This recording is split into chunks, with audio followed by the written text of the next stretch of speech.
Hello, hi. This is Matthew. This is kind of a first here. The power went out. I don't have a fan or an air conditioner, so I'm a little warm, and I'm online using the cellular network as opposed to my broadband connection Wi-Fi in my home because the power is out to the Wi-Fi router and the Wi-Fi is out. But let's see if this is if you're able to see this. If you're able to see this, please let me know. You can see or not. Looks like it's working to a certain extent. So I'm just going to continue. And today's topic is quite a controversial one, isn't it? Today's topic is about love or dogma, love or God. So can we have both? Yes, we can. We can have dogma. We can have the rules of our religion. We can have the principles and our faith. And we can have God, we can have all of that. However, a lot of times we don't have both. A lot of times they become mutually exclusive in that we can't follow the tenets of our religion if the religion is not a loving one.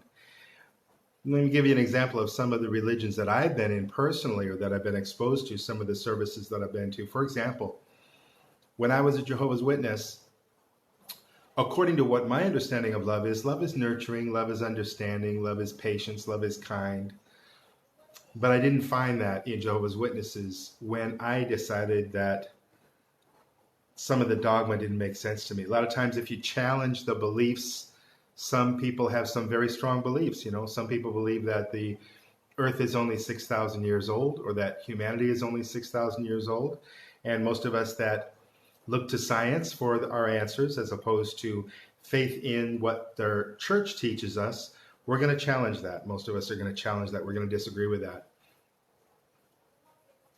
Some of the dogma talks about, some of the religions talk about, some of the gods that people worship are ones that punish people forever in hell. Burn you alive, ultimate pain. They really believe that. It's not a hypothetical thing, or it's not a a loss for the words right now. I'm a little distracted because of the power outage. Sorry about that. But it's not figurative. That's the word I'm looking for. It's not a figurative thing. It's literal. They really believe that people are going to go to hell and be punished by God. And to me, that's not a loving thing.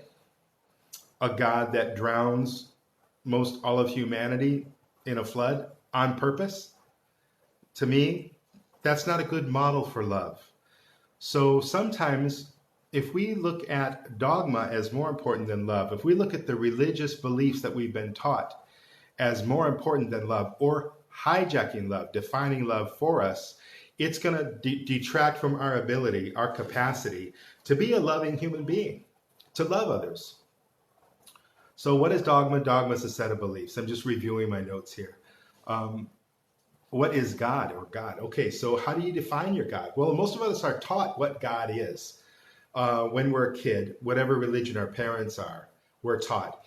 If we never had a religion at home, but we want to look into religion, we go to church, and then normally the church or the group, the religious group, they're going to teach us. They're going to tell us this is what God is. They're going to define that. They've got that figured out. They've got that structure. Otherwise, they're not really going to be able to call you as part of their tribe. They're not really going to be able to include you as part of this tribe and include you as part of the group if they don't have kind of this set of beliefs, this set of dogma, and they normally will define God for you. The Abrahamic religions will do that.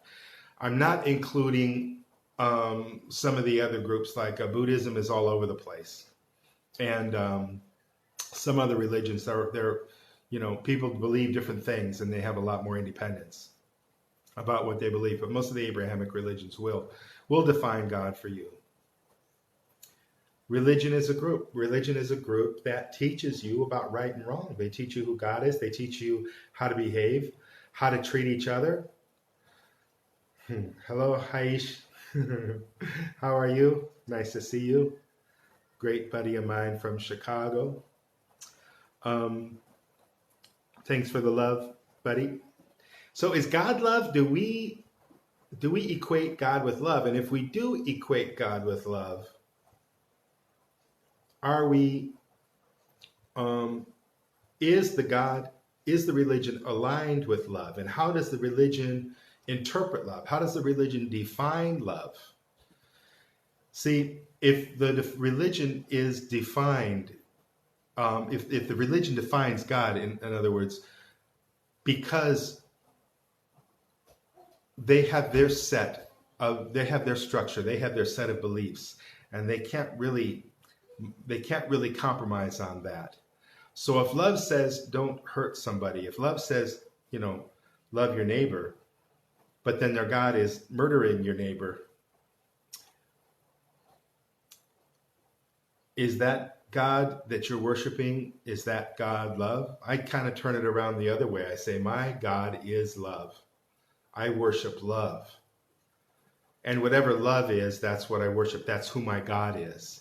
How do I define love? I define love by the golden rule. Kindness, being polite, being respectful, being compassionate, nurturing. All the things that brings. And that's a pretty straightforward, that's a pretty obvious set of qualities. Right now we have 70 qualities of love that we've defined on the website. You can get a free ebook and download that, or you can look at it online, and it just defines what all these qualities are. And these help us to see, wow, is this a loving thing to do or not? Fighting with someone, burning someone in hell forever, imprisoning them, beating them, speaking rudely, talking behind their back, withholding information from them, not being open, not fully disclosing how you feel. These take communication skills. This takes skill with love. This takes skill with compassion. But all of these things we can do. Okay. We get into these loyalty traps with religion. I got into them when I was in religions, to where I was convinced it was kind of a mind virus, kind of a trick, kind of a brainwashing trick. Although it's not very overt and it's not very active, but it's extremely effective. So when I was involved in religions, I was committed to that religion because I believed what they said, because that's all I knew. And everybody believed that. So I thought, well, if they believe it, then it must be true. And so I got into this loyalty trap where I had to be loyal to what the religion taught. And then when I found out what the religion taught, I noticed that there was a diversion away from love, and there was a diversion toward God. Give your money to the church. Give your time to the church. Give your time to prayer. Give your time to the dogma. Give your time to all those rules, like studying their ancient books and things like that. Instead of going out and feeding the people in your neighborhood, maybe you'll do that as a token thing once a year or once a week, but you're not really dedicated to really empowering other people, to really making other people strong, to really making people independent, to giving what you need to give in order that people can be empowered around you. Sometimes all that people do with this religion is it's a diversion away from empowering others into indoctrinating others. So they'll have Bible studies, or they'll have some study of their dogma, whatever that dogma might be, and it's about indoctrinating. It's about keeping them in what they call the flock. They call them sheep. They call them followers. These are not independent thinking people. These are people that are saying, hey, tell me what's right because I can't figure it out myself. Somehow I've given up my own brain and I've turned that over to somebody else. Like they know. But if I lie to you and somehow I trick you and I say, hey, I've got a direct relationship with God, I know the truth, or everything's in here and I'm going to help you interpret what that means, and I'm going to control you because I've tricked you into thinking somehow I'm the authority. This religion is an authority. This book is an authority. Where's the authority? The authority is in your heart. The authority is in getting in touch with what's compassionate, what's loving towards others, what's compassionate and loving towards ourselves. Because when we really understand love, we're not only compassionate toward ourselves, we're compassionate toward each other automatically. We respect ourselves, we respect others once we learn what respect is and how respect works. All these qualities of love. So I've seen religion divert away from loving your neighbor, loving humanity, being a responsible part of society, loving each other. Divert that away. Put that love toward a God. Put that love toward your tribe. Put that love towards your cult. Put that time, that energy. Put those resources toward the cult. And I've observed, and I've been involved in a lot of religions, and I haven't seen any that are dedicated towards helping others. I've seen them dedicated towards indoctrinating others. I've seen that, a very strong dedication. They'll throw a lot of money into sending people on trips to other countries where they try to find people that are vulnerable financially or vulnerable education-wise and indoctrinate them. They look for the vulnerable. They don't look for the people that are confident, that know what they're talking about. They won't spend 30 seconds talking to me, because I've been there and I know, and right away I'll have questions. Right away I'll challenge what they're saying. I'm open. I want to hear it. I'm happy to be wrong. But that doesn't mean I'm gullible. It doesn't mean I'm going to pretend I don't know what I know from experience. But they've got to find people who don't know, people who need their dogma so badly. They're in a state of desperation. And that's where they put the energy. They don't put the energy into teaching those people skills so they can get a job. Providing clean water, like digging a well, things like that. Sometimes, yeah, rarely. Most of the effort that I've seen goes into indoctrination, brainwashing, adding people to your flock, people that are going to believe in your dogma. So then love gets hijacked. They said, hey, this is love because we're teaching you about our God, and our God is love, and we're teaching you love, and this is a loving thing to do, to indoctrinate you. Indoctrination, brainwashing, bringing someone into the tribe and creating some kind of mind virus, mind control, so they're trapped. So they have the carrot stick. The carrot is eternal life with God in heaven. The stick is burning in hell forever. Now, if you don't understand how that trick works, you're going to be really gullible. I was vulnerable to that. And a lot of people fall prey to that. There's a whole constellation of things that people will tell you when they're stuck in that cult and they want to get you in that cult too. And they've hijacked love. They say they define what love is, but is that what love is? Burning somebody in hell forever, or even being in heaven with God? Nobody can define that because it never really makes any sense. If you want to look at heaven and hell, that could be here on earth. It could be what we make, how much love we bring into our lives, how compassionate we are to ourselves and others.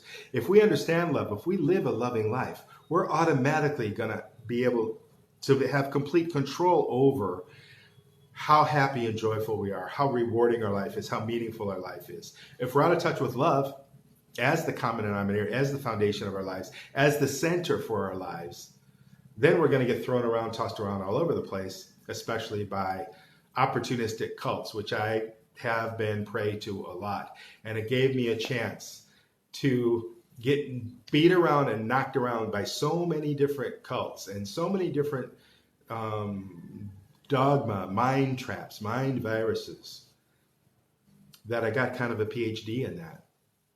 And it gave me a lot of clarity about, wait a second, I've been there before. I had that experience firsthand. Most people haven't. They're either in the religion they were born in or the only religion that they've ever really taken seriously, only that one. People will rarely quit one religion and go right into another one, out of the frying pan and into the fire. I did that 6 times. Yeah, that's how gullible and stupid I was. But it was a wonderful experience, and I wouldn't trade it for anything. What about Satan? Is Satan part of love? I don't think so. Does Satan influence us? No, I don't believe that there's a being like Satan any more than I believe there's a being like God. But I believe in love. And I believe that the more we love, the more we understand, the more kind we are to each other, the closer we are to love. And we have more love in our lives, more harmony with the universe. The further away that we get from believing in love, trusting love, practicing love, being loving toward ourselves and others, we could say that's closer to evil or closer to what some people would call Satan, but it's not that at all. Banging your head against the wall. Not being in touch with what a loving thing is to do. And I've done this before. I've gotten really frustrated, and it still happens to me sometimes. Get really angry, say some rude things, act rudely, and then catch myself and say, wait a second. What the heck is this? What am I doing? This isn't loving. This isn't compassionate. This isn't kind. This isn't respectful. And behaving this way isn't really productive. It's not helping anything at all. But I fall back into old habits sometimes. Seems less and less the older I get, the more I focus on love. Okay, the last one here. It's God playing games with our lives. Not my God. If my God is love, it's not playing a game. I'm here to love, here to empower others, here to empower myself, here to nurture myself and nurture others. And that's what I think love is about. So my God is love. I worship love. And when I meditate, I get closer to love. I feel the love. And when I concentrate on love, I have a much more harmony. I have much more harmony in my life. I have much more calmness. I have much more capacity to love others and myself. And that's a beautiful thing. Anyway, I think I'm using up all the data here on my phone, and we're at about 20 minutes almost. So I'm going to call it a day. Thank you so much for being there. Thank you so much for watching. I love you. I really appreciate you being there. Any feedback is greatly appreciated. And we'll see you tomorrow. I'm here every day at the same time, 10 p.m. New York time, 10 a.m. Philippines, which is where I'm at. Today is June 23rd, 2019 on a Sunday. Have a wonderful day. See you next time.